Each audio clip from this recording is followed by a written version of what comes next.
First, let's pay homage to the lineage gurus, homage to the Venerable Monk Liao-Ming, homage to Master Sakya Tsung Kong, homage to His Holiness the 16th Karmapa, and homage to Master Dupten Dorji.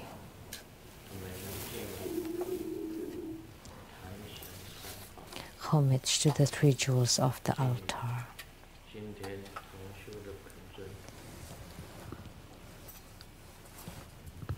Homage to the main deity of the group practice tonight,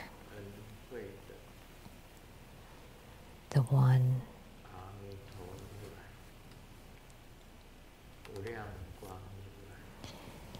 Amitabha Buddha,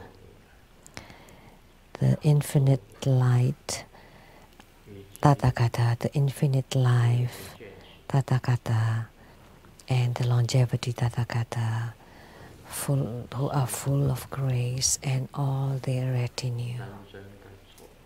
Sumu, Tanchen Ketso, all Dharma masters, Dharma educators, Dharma teachers, Dharma lecturers, Dharma assistants, directors of temples and chapters, all disciples present here and over the internet, and our participating VIPs today are Madam to Ambassador Daniel Liao, the rep from Republic of China to Norway and Sweden, Dharma Sister Judy, the accountant to True Buddha Foundation, Dharma Sister Teresa, law advisor to True Buddha Foundation, the attorney Jennifer Zhou,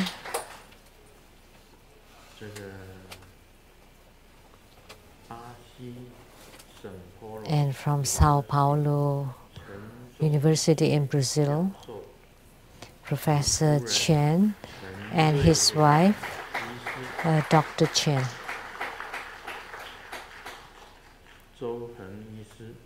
And Dr. Hang Zhou, and Dr. Ryan Zhuang,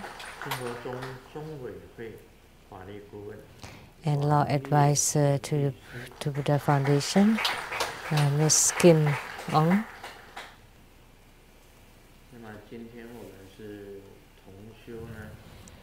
And the group practice today is the first deity of the 8 main deities of True Buddha School, which is Amitabha Buddha, Amitabha Tathagata. Most importantly, I chanted his infinite light because he is endowed with infinite light and infinite life.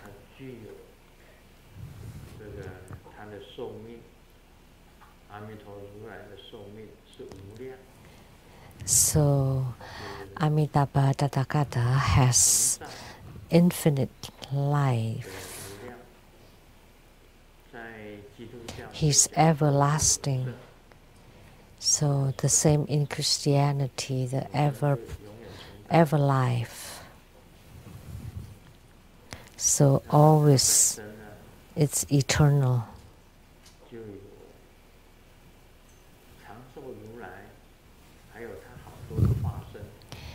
And the longevity Tathagata and many other emanations, they are all considered their retinue.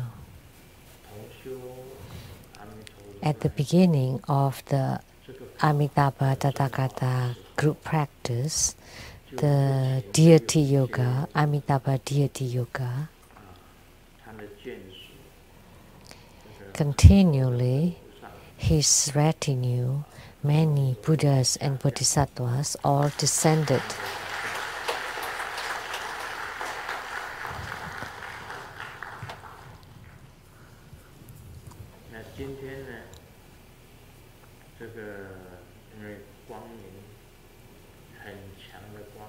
Because there was extremely bright, brilliant light, and there were lots of spiritual experiences continually generated from Grandmaster's body.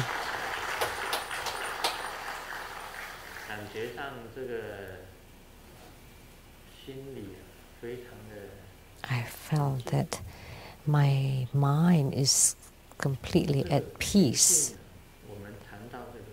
and calm.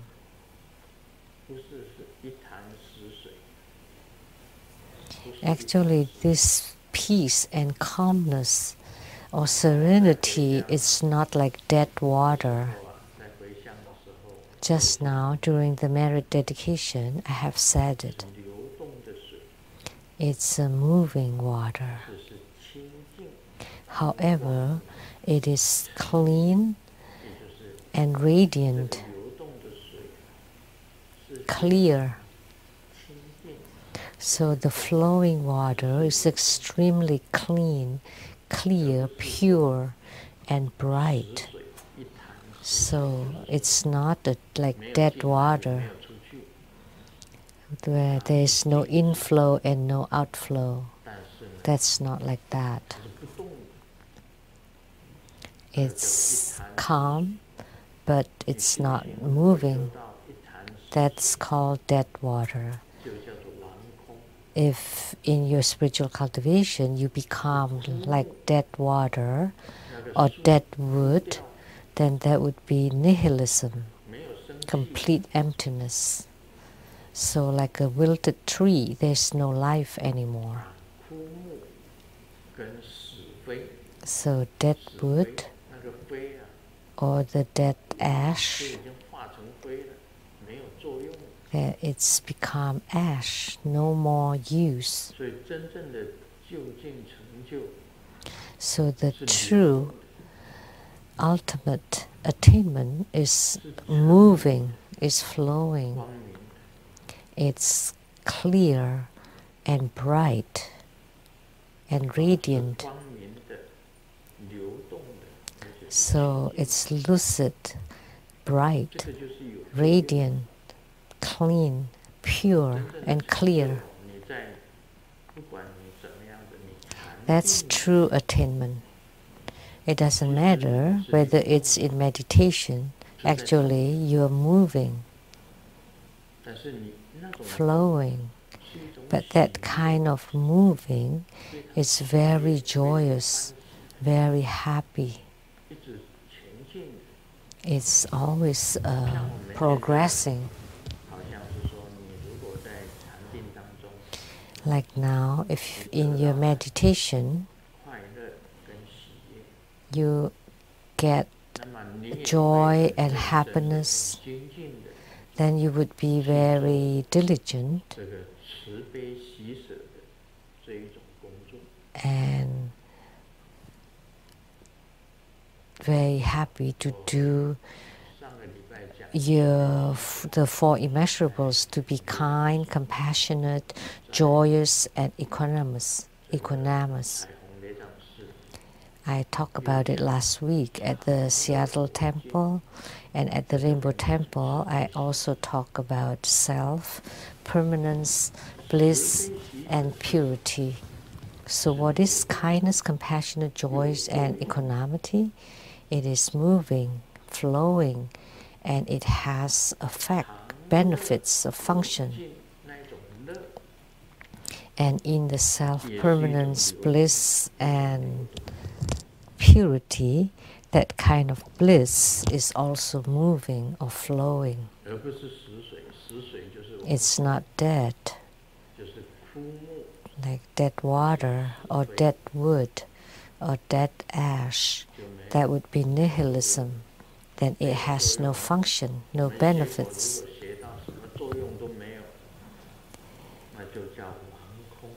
So if in your Buddhist practice you become nihilism, then you have no function at all, no effect. So today, seated here, my mind was extremely serene. So during meditation, I just say it according on what's on my mind. I didn't plan on it. It just flowed naturally. But my mind was completely serene and radiant.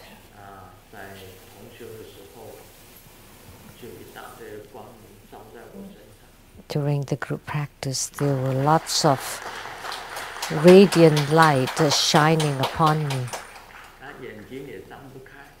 And I couldn't open my eyes.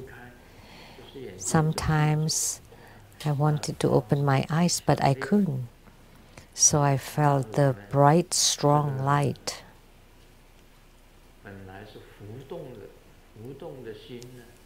That at first my mind was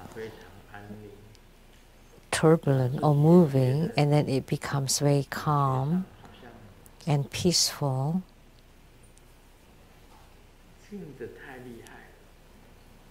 And I felt that it was really quite deep, and I almost fell into sleep, but not quite. So it was just between sleep and awake. That's called meditation.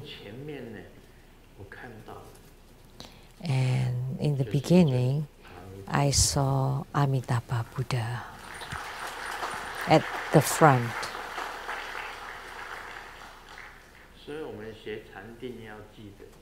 So in our meditation practice, we need to remember it is this kind of phenomena. You almost fall asleep, but not quite. And your mind is completely settled, completely quiet, serene, and radiant. This kind of states, and this is called samadhi, because Amitabha Buddha is in front of you, so it's called the samadhi with form. And you're focused on Amitabha Buddha. So you are still in the meditation with form. However, you have a taste of it, that it is not a coarse samadhi, but a rather fine samadhi. And it will happen. It happens during the meditation. So the coarse samadhi meditation is different from the meditation of a fine samadhi.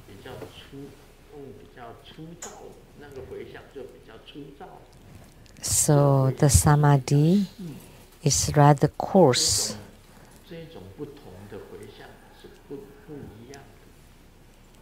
So it is a different kind of meditation.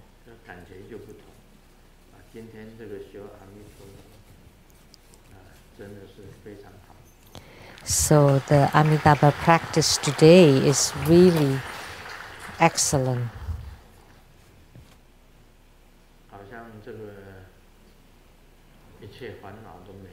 So I have no more afflictions whatsoever, no more worries, concerns, and negative emotions. All my karma is being eradicated by Amitabha Buddha. All obstructions and hindrances are eradicated by Amitabha Buddha. So that kind of feeling, you feel very easy and light, and your mind is bright and radiant, and you feel very calm and peaceful and serene. So this kind of spiritual experiences will happen.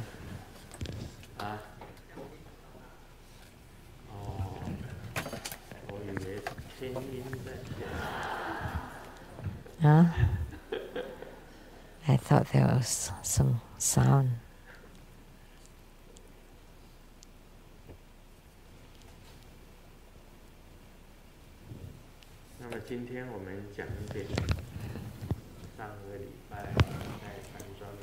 So today, let's talk a little bit that last week at Lamdre, we did not talk about last week at the Rainbow Temple, we didn't talk about Lamdre. There are 4 kinds of empowerments. The first one is vase empowerment, and empowerment for inner tantra, and the secret empowerment. And then the last one is the most secret empowerment. And there are many other names to it. So the first empowerment, the second, third, and fourth level empowerments. There are 4 different kinds according to the different levels. And now we are talking about the 4th empowerment. It's more or less the same.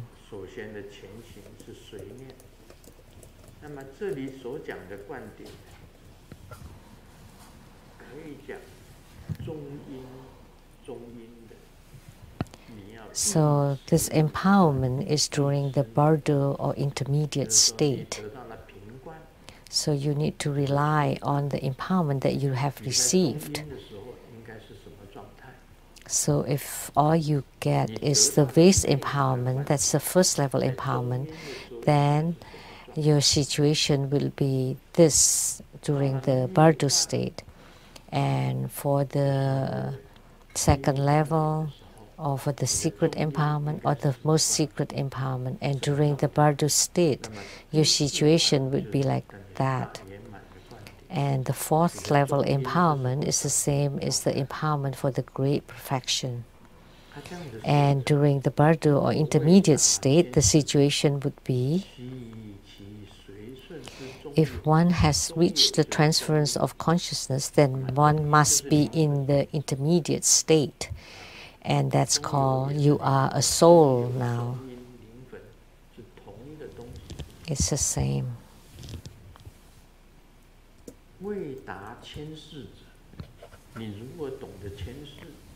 So, if you master the transference of consciousness,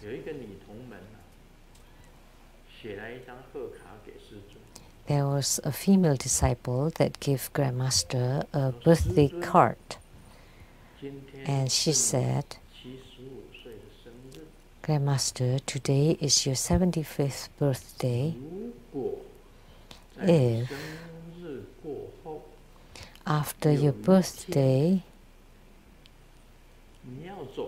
one day you are about to leave the Saha world, that your lifespan is about to end, please come to my womb to be reborn.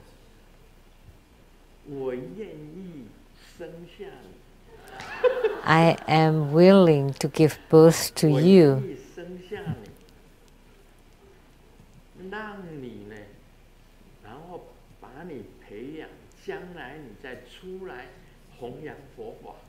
And I would raise you that in the future you would continue the Dharma propagation.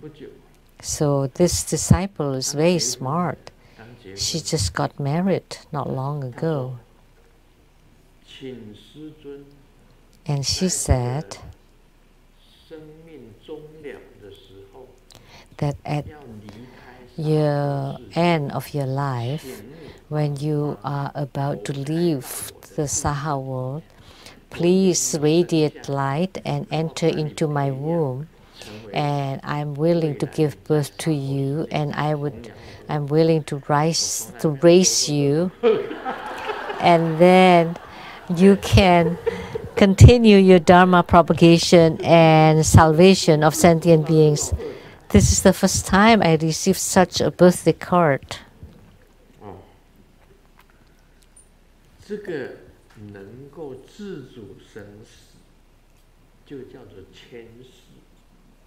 So if you can master your own life and death, that's called transference of consciousness. So you can move your own soul to her womb, and then she would give birth to me and raise me and to study Buddhism, and in the future to teach sentient beings. That's called transference of consciousness. Because if your consciousness wants to be reborn in the Saha world to continue the salvation of sentient beings, then I would be able to enter into her womb whenever she's pregnant. Then I would change my body and be reborn again. Because this body I have used for 75 years.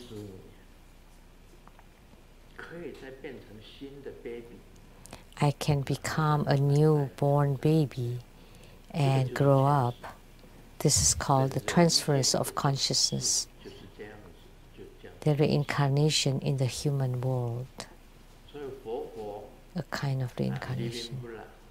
So as living Buddha comes this way, you transfer your consciousness into the womb of your disciple and be reborn again, because you have such ability. You're able to pinpoint her and enter into her womb. So basically, that's how you're being reborn in the human world. Or you can do the transference of consciousness to be reborn in the heavenly realms for a while. Or I want to return to the Maha Twin Lotus Pond, then I can transfer my consciousness there. That would be the Pure Land of Amitabha Buddha. Or I would go to the marvelous joy Pure Land, the place of Akshobha Buddha, the immovable Buddha in the East.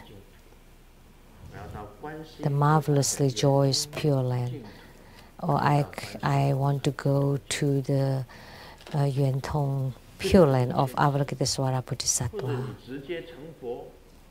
Or you attain Buddhahood directly, you become a Buddha directly. That's also transference of consciousness. So I let my consciousness out and then I transform it and to become a Buddha, an emanated Buddha. So this is called transference of consciousness. But if you have received the fourth empowerment, but you have not mastered the transference of consciousness ritual, then you must follow your own soul, and you have to do the following. There are three mindfulness. The first one is toward the Guru who gives you the fourth empowerment.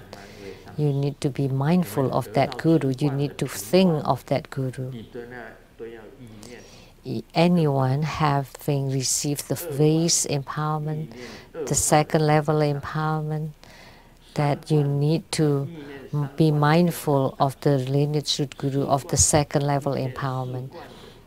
So for each level of the empowerment, you need to be mindful of the root Guru of that level of empowerment. So this mindfulness is extremely important, crucial. You need to think of or be mindful of the Guru who gives you the empowerment. And you need to be mindful towards the Vajrapolan path as instructed. You need to be able to see it. You need to be mindful of the Vajrapolan path of the lineage root Guru. When I gave teaching of the development stages of Tantrayana, Guru Tsongkhapa appeared during the first teaching.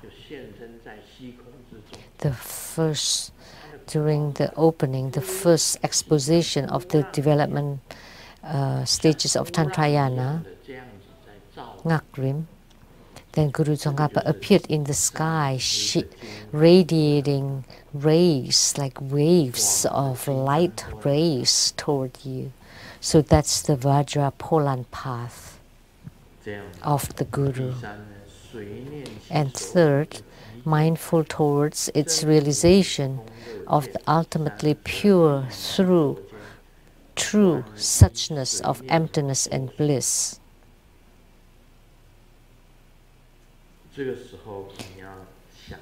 And with single-mindedness and mindfulness, these three should be attained in one sitting. Guru, the Vajrapolan path that he instructed, the Dharma,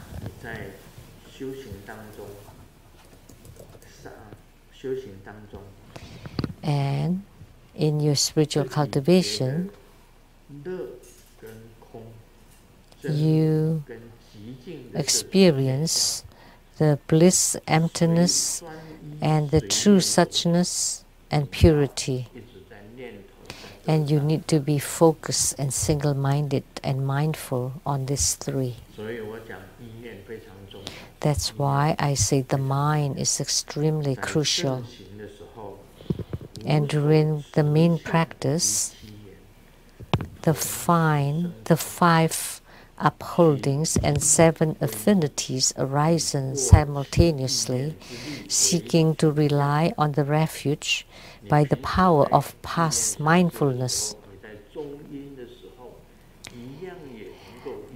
Generally, you are mindful toward your root guru, so that in your intermediate state you can also mindful toward your root guru. This is extremely important. So like the little chili from Malaysia, that's her nickname, but now she is in Australia and she opened a Malay restaurant.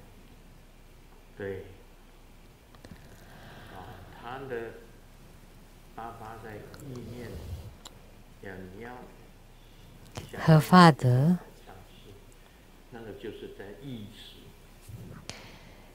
was mindful of the lineage root guru.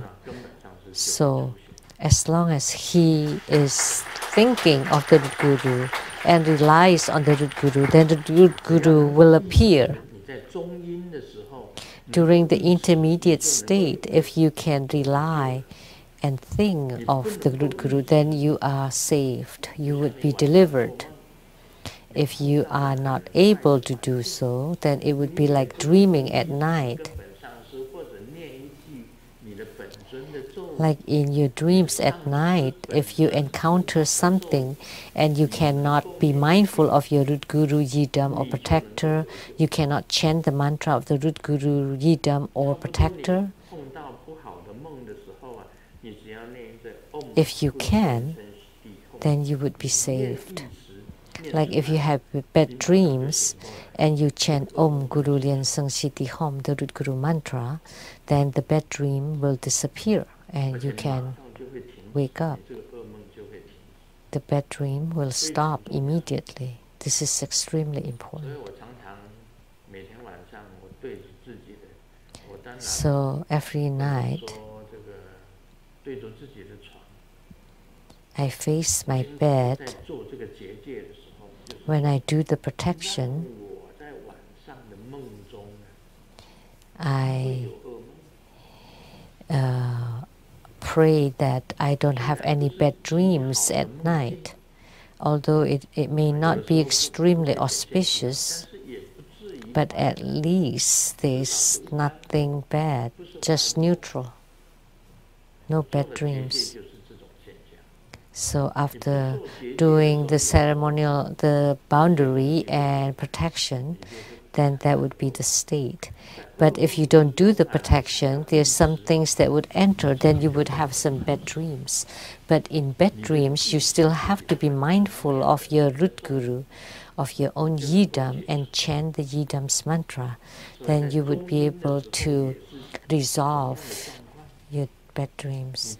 So it's the same situation in the intermediate state. you are confused and befuddled.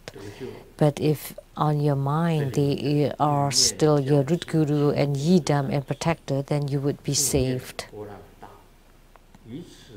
So mindful towards the guru who gave instruction on purity, towards the Polan path. With this too, one is also able to make the qi to enter, abide, and exit the 3 channels. Lastly, the 2 channels are of one taste as the central channel, and the entering qi and exiting qi are of one taste as the abiding qi.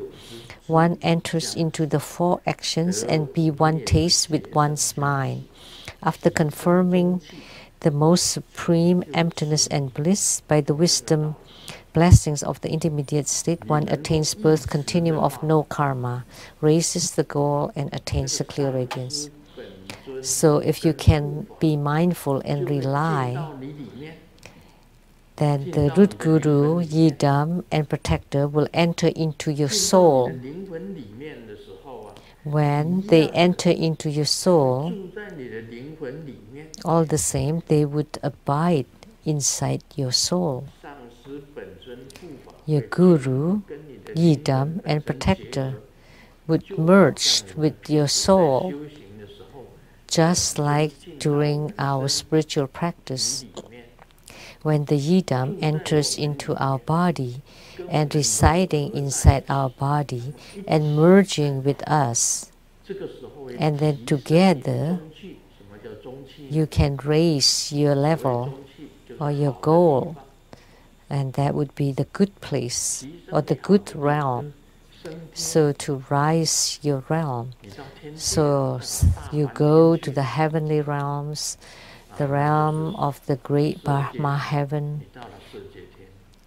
the realm of form, or you can rise higher to the realm of no form, or you go to the realm of desire, the place of the yellow Jambala. So it would rise your spiritual realm. And you know how long the life of Brahma, the great Brahma king? In Buddhism, it's to 100 years, and 1 year is the same as the one destruction of the earth. So one cycle of birth,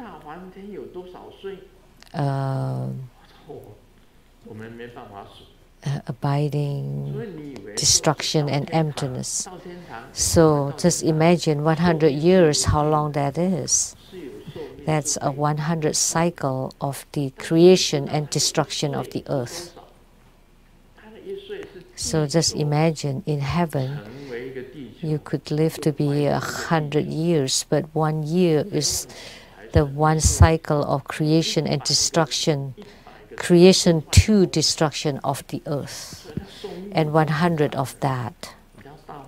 So his life is extremely long. So if you become the great Brahma king, then that's incredible. And you would be able to attain the lucid radiance, and then you have eternal light or eternal radiance. Then you would become radiant sage.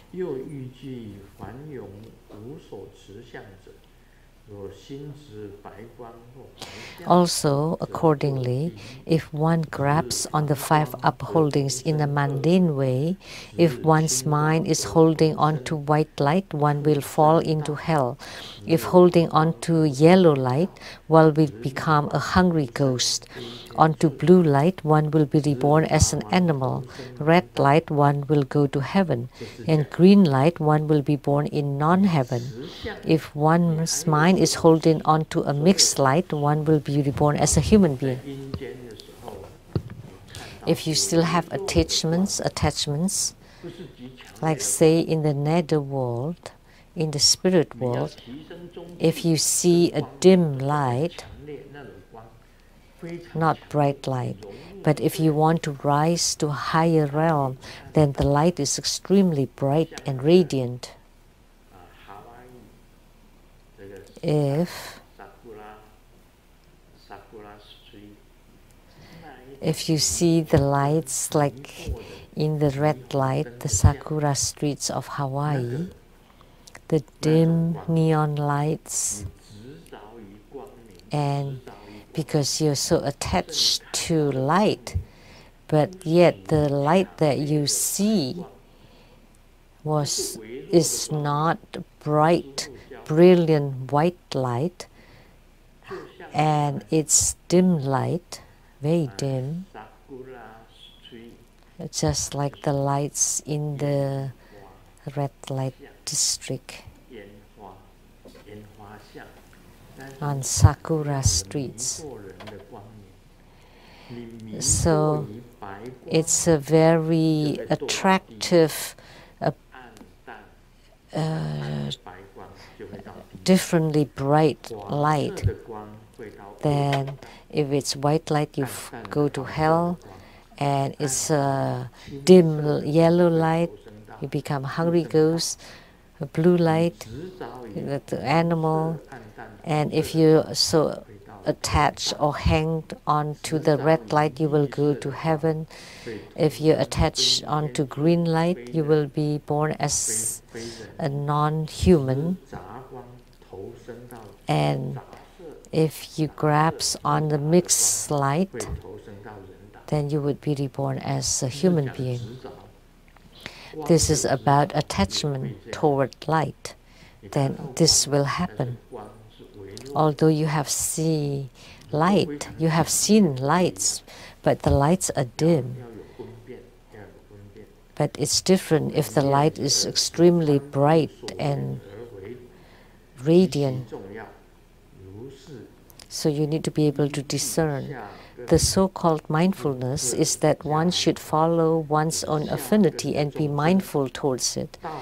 This is of utmost importance. For sentient beings with inferior root, one should follow the instruction on the 20 dharma of the path and their supplementary instruction. So beings with low or inferior roots, then you should be mindful toward what's supposed to be yours. So Vajrayana or Tantrayana is the school of the mind. So you rely on your own mind to transform yourself and your soul. So it completely relies on your own mind, the power of the mind.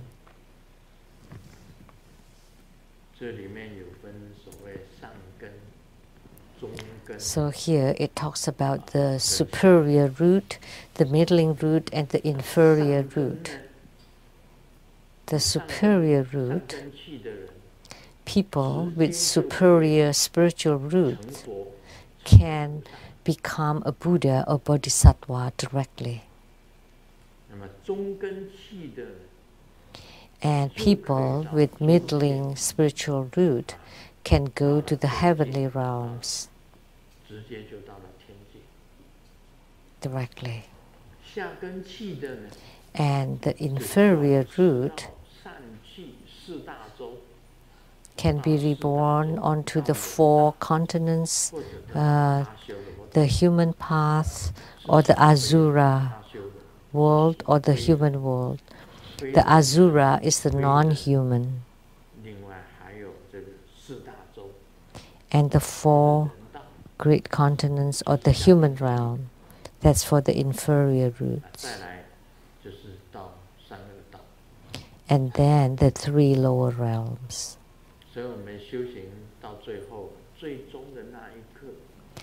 So in our spiritual cultivation, at the very end, when you're about to leave the world, the instructions on that is here.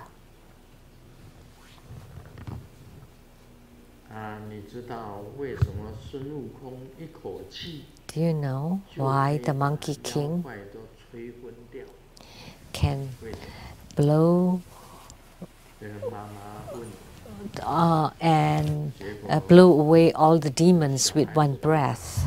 The mom asked the kid, and the kid replied, because he's been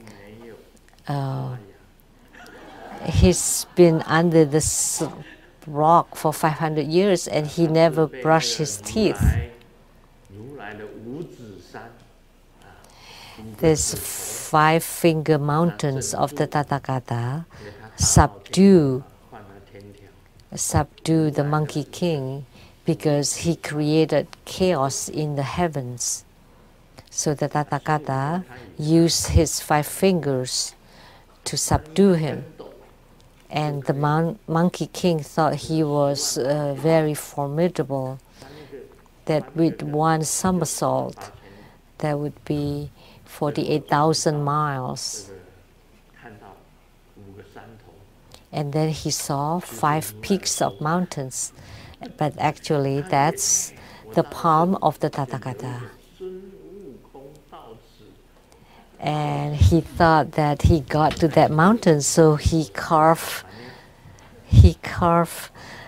his name on the mountain, and then he peed on it. But it turned out he was still in the palm of the Tathagata.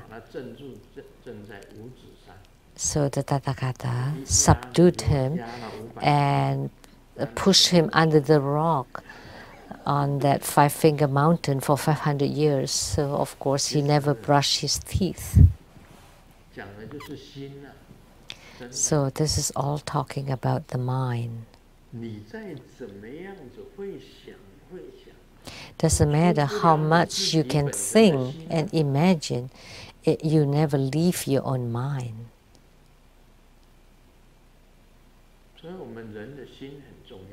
That's why the mind of a human being is important.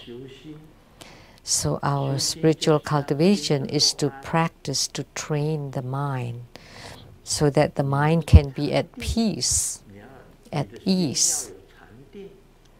And the mind should be able to meditate and to have wisdom, and to know, to be mindful, and to understand the process of the journey of the spiritual cultivation.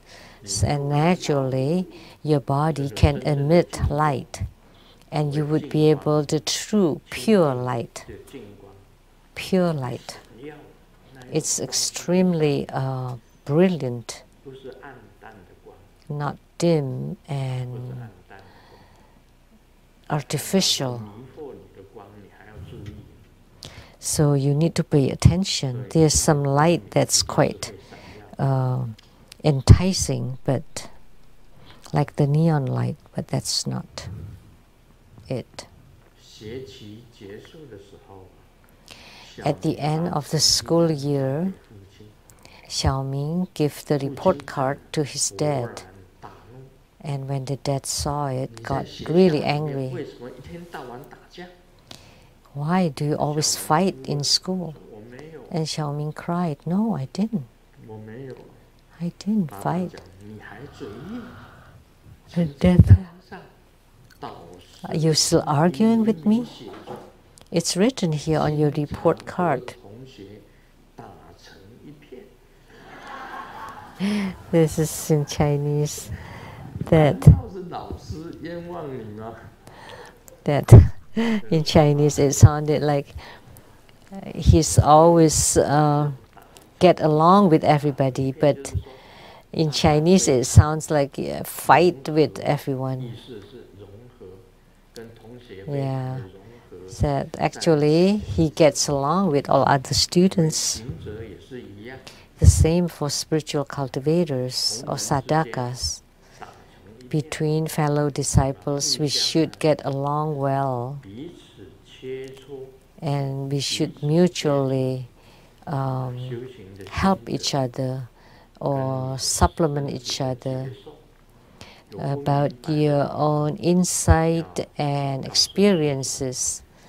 And if there are areas that you don't understand, you should ask Grandmaster and Grandmaster will be able to adjust or help, because Grandmaster has done it himself, has his personal experience.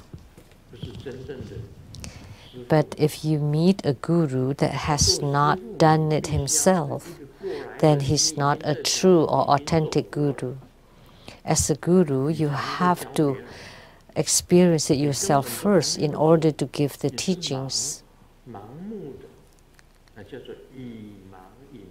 But if you're blind, then you would be like the blind, guiding the blind, because your disciples are blind. But if the guru is also blind, then the blind leads the blind, and together they would fall into hell. Therefore, the guru has walked the spiritual cultivation path himself, and he has to be in yogic union with the yidam, not with the ghost, like the ghost witch, because she attracted the ghosts. Anytime a ghost appears, she would draw it into her. So if she raises ghosts, then she is in union with the ghost. And she wrote it in her magazines. When the ghost appears, she would draw the ghost into her. That's wrong. That's why she enshrined 5 ghosts and created statues for them. So that's problem. So she's blind. There's no gurus ever that would teach you to create statues for the ghost. It's been a long time. I almost forget the names of the 5 leaders of the ghost.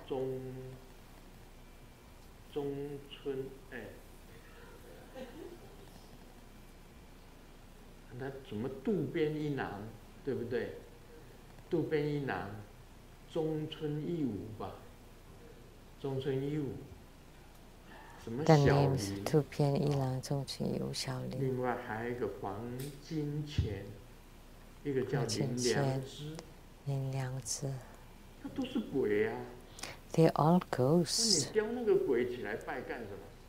So why do you want to create statues of them and enshrine them in the protector hall? That's wrong. How could you make the ghosts to be your protectors? So she's already blind. And she's listening to the ghost talks. That the ghost told her that Grandmaster Lu will die at 73, and she's been talking about it for 10 years. So you're extremely disrespectful. How could you talk about your guru like that?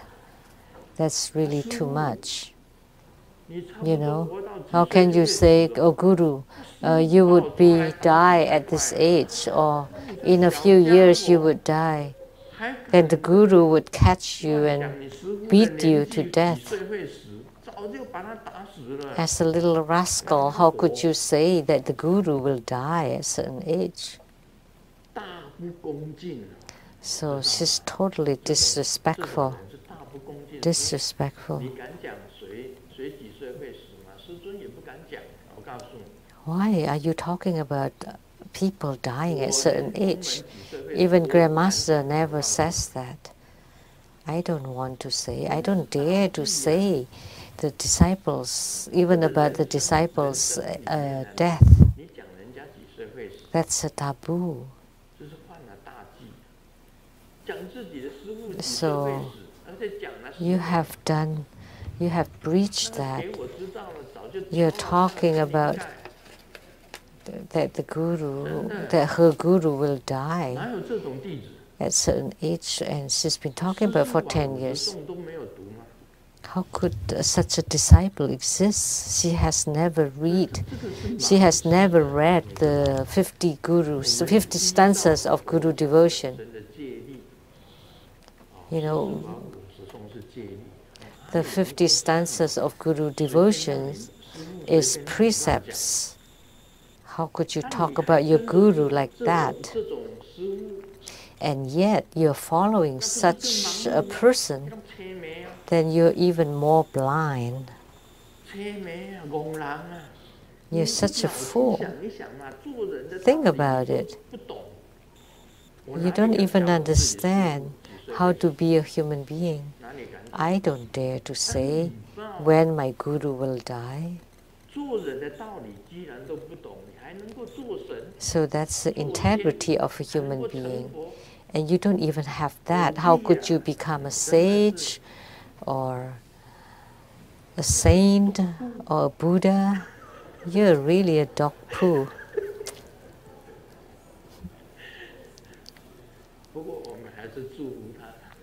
However, we still wish her well. Because you cannot have enemies, and you have to love your enemies. Really. We wish her well so that she can walk the right path and have attainments. She needs to repent and to cultivate spiritually. Just think about it. If you have such a disciple, how would you be?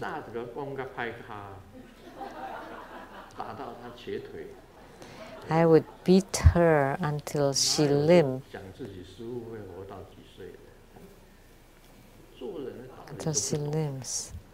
How could there be such a person talking about her own guru and that he's going to die soon? When I was young, Mom often told me to be diligent in my study, otherwise I would be a garbage collector. Later on, I grew up and I knew those were lies. I worked hard in school, but now my wife still asks me to take the garbage out.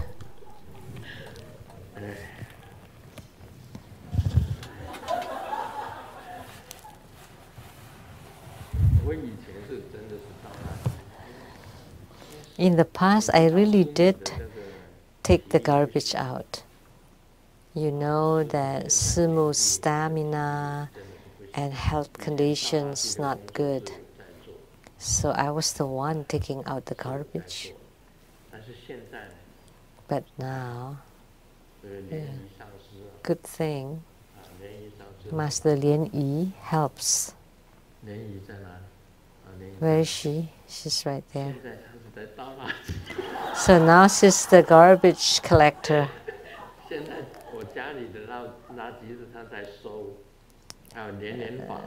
So now she collected the garbage at my home, and the Venerable Lien Lien was the one taking care of the garbage here at the Tantric Quarter,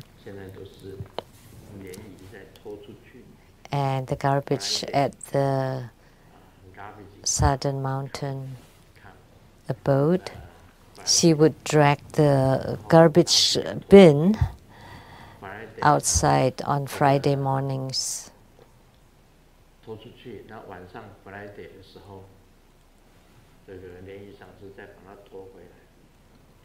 And on Friday night, you would drag it back. Also, you drag it out on Wednesday night and then drag it back in on Friday night. So now she's the one, not me anymore. Boy, finally, I'm free.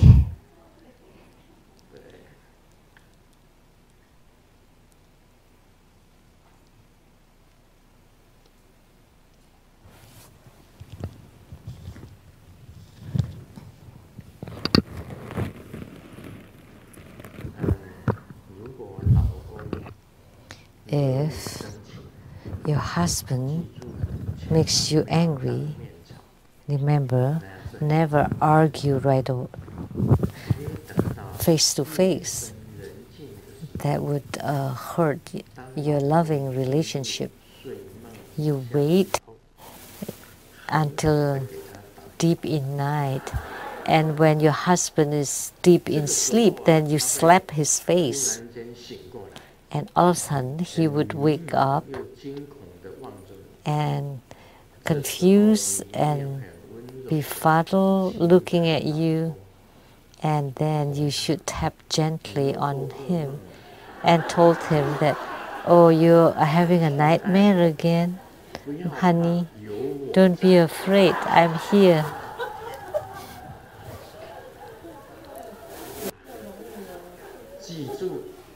Remember, you have to use all your force to slap him. Then you would be able to resolve the hate in your heart.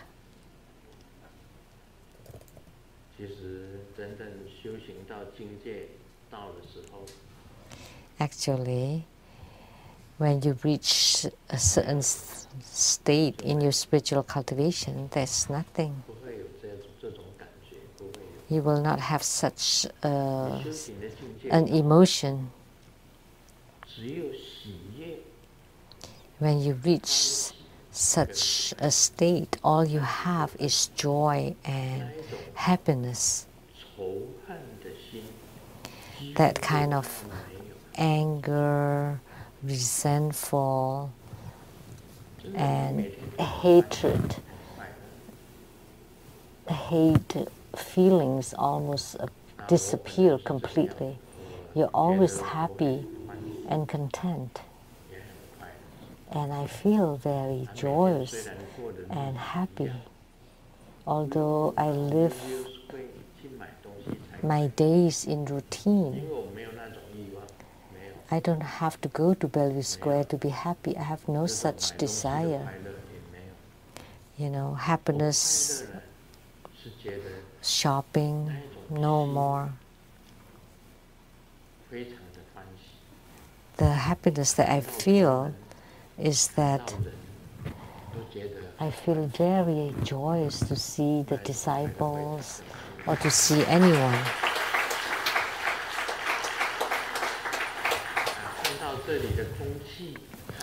To see the air here, the trees, the mountains, the water, I feel very happy. And it's very easy to fall asleep. I have nothing on my mind. My brain is empty. And there are only 3 places I go. One is the tantric quarter, the cafeteria at the library, and sleeping at home.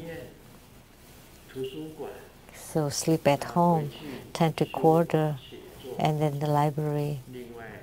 So at home I would do my practice and rites, and then Homa ceremony at the Rainbow Temple, and exercise. That's it.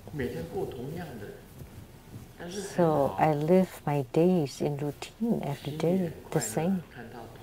But it's extremely great. I see the fellow disciples come and go.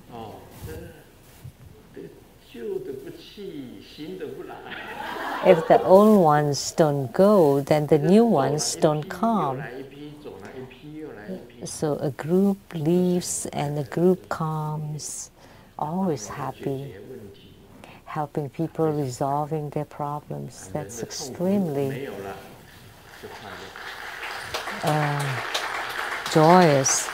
When the sufferings of human beings are alleviated, then I feel very happy. After giving help, I feel happy. And their sufferings have lessened. And they are not so attached to birth, death, separations. Have become lightened, and all that's left is happiness and diligence. And if you reach such a state in your spiritual cultivating, that's extremely great.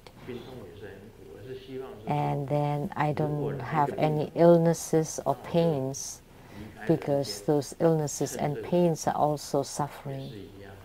If pain and illnesses comes to me, then there would be time for me to leave the world. Of course, if I die without illness, that's good.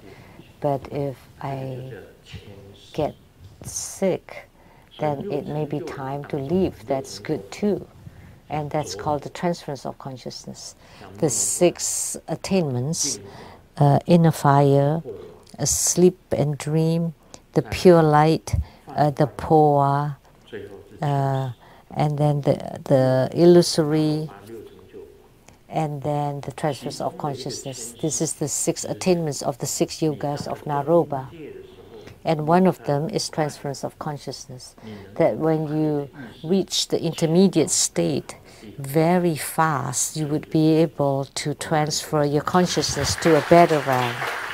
That's called the transference of consciousness.